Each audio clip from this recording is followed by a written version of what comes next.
Venezuela, voto 2015. ¿Cuál es el efecto económico de los posibles escenarios políticos que podrían darse en el país con las elecciones del 6 de diciembre? Tú tienes el país con las mayores reservas probadas del mundo pasando una crisis económica.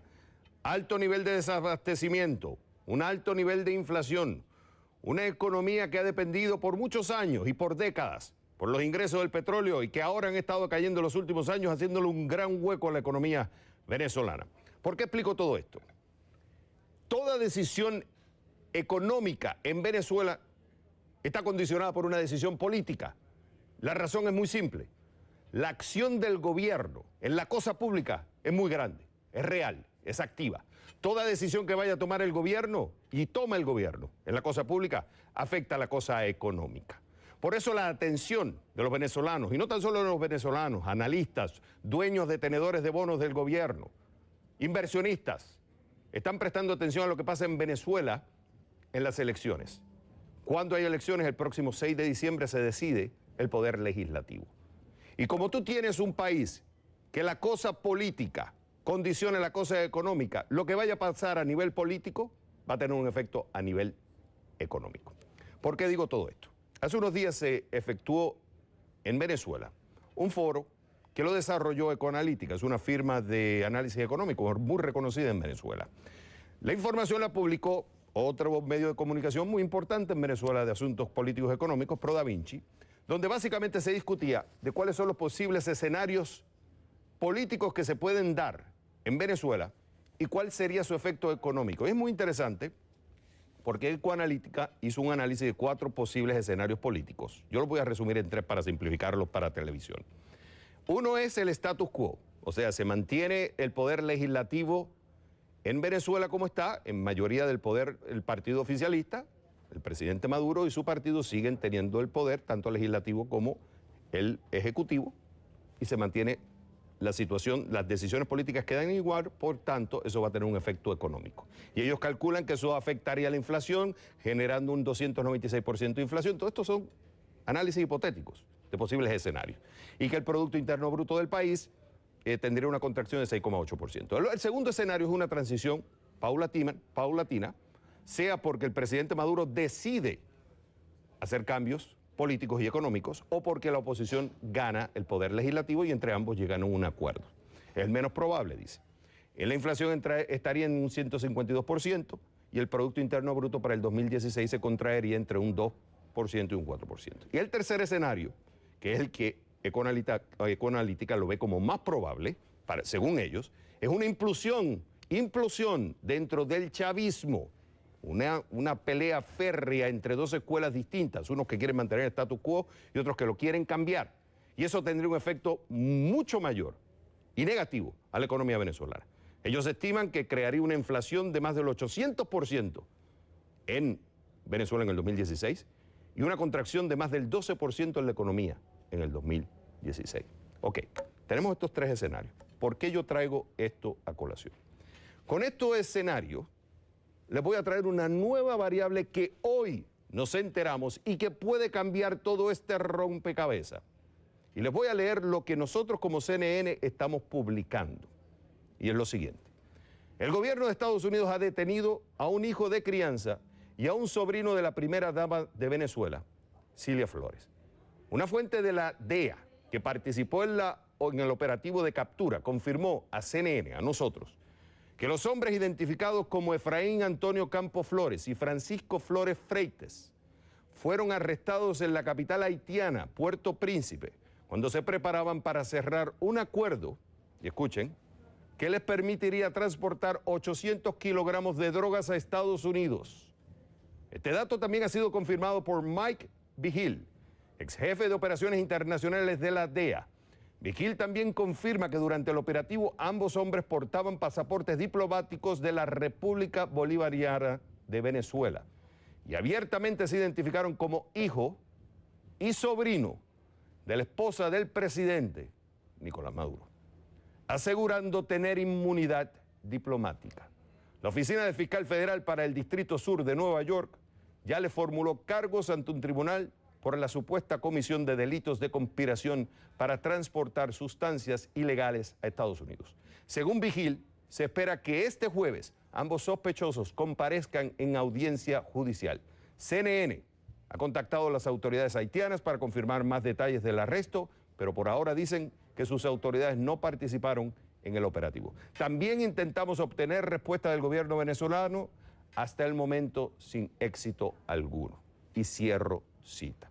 Y esto es importante porque en cualquier momento el gobierno de Venezuela va a querer tener derecho de réplica y va a querer hablar.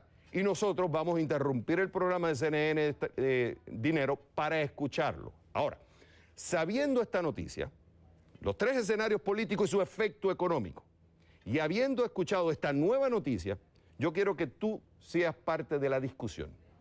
Quiero que vayas a Twitter, @XavierServiá, y utilices el hashtag CNN Dinero Venezuela. O que también vayas a facebook.com/CNN Dinero. Quiero que retuitees y comentes esto que vamos a analizar acá. Al final del show quiero darte a conocer tus comentarios. Y con este preámbulo, extenso pero importante, quiero conectarme con Alejandro Grisanti, de Barclays, desde Nueva York. Alejandro, es un gusto tenerte en el programa. Esto cambia todos los análisis. Tú incluso estuviste en el foro que hizo Ecoanalítica. Primero que nada, ¿tú estás de acuerdo con los escenarios que trae Ecoanalítica a la ecuación? Mira, Javier, totalmente de acuerdo. Quizás las probabilidades que asignamos a los diferentes escenarios son diferentes con las que tiene Ecoanalítica. Nosotros vemos más probabilidades de una transición que de una implosión o de un status quo. Nosotros hemos comentado que el actual gobierno, en cuanto al tema del punto económico, y con estas noticias también, a lo mejor del punto político, el gobierno ha pasado a un punto de no retorno, un punto donde pareciera que viene un cambio y que se siente un cambio. Nosotros en Venezuela la semana pasada, Javier, nos reunimos con 4 de las principales encuestadoras y lo que encontramos es una Venezuela que quiere participar el 6 de diciembre, una Venezuela que va a ir a votar el 6 de diciembre y unas encuestas que te están reflejando unos votos que la oposición está más que duplicando a los candidatos de gobierno. Entonces lo que estamos teniendo es, con toda esta situación tan negativa, esta situación tanto económico como lo que tú dijiste hoy de la noticia que sale hoy, que es muy negativa en lo político también, lo que encontramos es un pueblo deseoso de cambio, buscando cambio, y por eso nosotros en Barclays hemos mantenido que el escenario más probable es el escenario de una transición. De hecho, comentamos en este foro que esa transición ya arrancó. Ahora, hay una cosa, Grisanti, que vamos a seguir ese escenario que dices tú, que va a haber una transición política democrática donde gana la oposición, el gobierno reconoce la victoria de la oposición siguiendo ese hipotético escenario. Ayer tuve a Orlando Ochoa y decía que muy probable entonces se pidiera un derecho revocatorio para sacar al presidente. Entonces ahí yo digo, bueno, por un lado ganas la elección, buscas un proceso de transición para buscar el poder legislativo y el ejecutivo para resolver el problema principal que le interesa a los venezolanos, que es económico, no tanto a nivel político, económico. Bájame la inflación, dame productividad, dame empleo, permite que tenga acceso a productos. Si se trae ese supuesto derecho revocatorio, ¿no estás entrando en otro problema más complejo de exacerbar la crisis política en el país sin traer una solución fundamental al venezolano, que es el problema económico?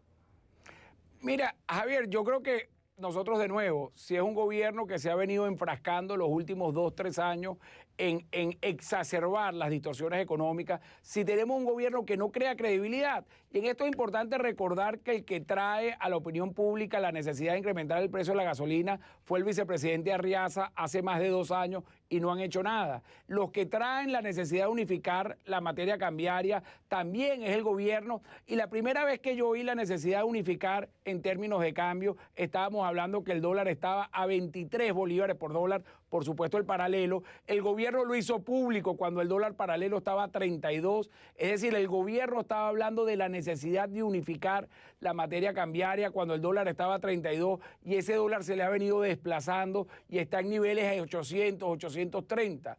Y lo que hace el gobierno, por cierto, hoy, de nuevo, es prohibir que se publique el tipo de cambio.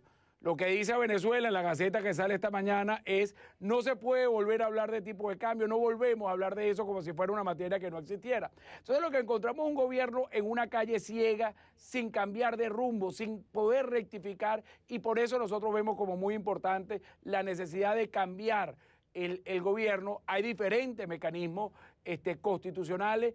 Yo creo que el referendo revocatorio no es el mejor, pero sí se puede activar una enmienda constitucional. Pero bueno, ahí la oposición venezolana es la que tiene que decidir cuál va a ser el camino a utilizar. Pero yo de nuevo, Javier, lo que veo en Venezuela es una profunda necesidad de cambio y una sed de cambio que tienen los venezolanos y que los va a motivar a votar. Ok, y tu visión entonces como analista de Barclays desde el punto de vista, el efecto que pueda tener esto en los bonos de PDVSA, en los bonos del gobierno, en la economía. Esta nueva noticia que nos estamos enterando hoy, ¿cómo tú lo pones en este análisis, en la ecuación? Mira, es una noticia negativa la de hoy, puesto que vuelve a poner a un gobierno en entredicho, porque vuelve a poner un gobierno atado al narcotráfico, atado a diferentes cosas. Por supuesto, yo no estoy en la posición de poder juzgar lo que está pasando. Estamos recibiendo esa noticia donde personas cercanas al presidente de la República están en esta situación. Habría, por supuesto, que pasar un proceso legal para saber si son culpables o no. Pero de nuevo, estamos en un gobierno en entredicho y una necesidad de cambio. Y aquí hay una cosa bien importante, Javier, que le quiero decir a los venezolanos de todo corazón. El año que viene va a ser un año difícil.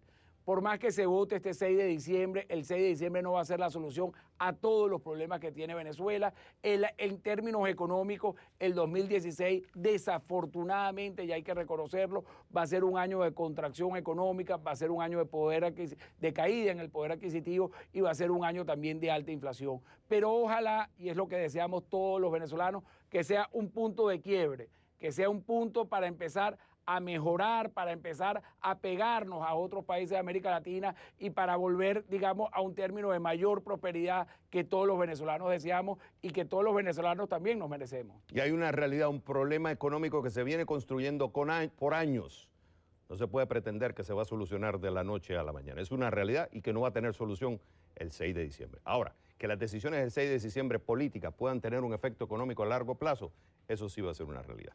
Y como siempre digo, el gobierno tiene la carta abierta, la casa abierta, la ventana abierta para venir y hablar. Alejandro Grisanti, de Barclays, como siempre es un gusto tenerte en el programa. Muchísimas gracias, Javier, y siempre a la orden.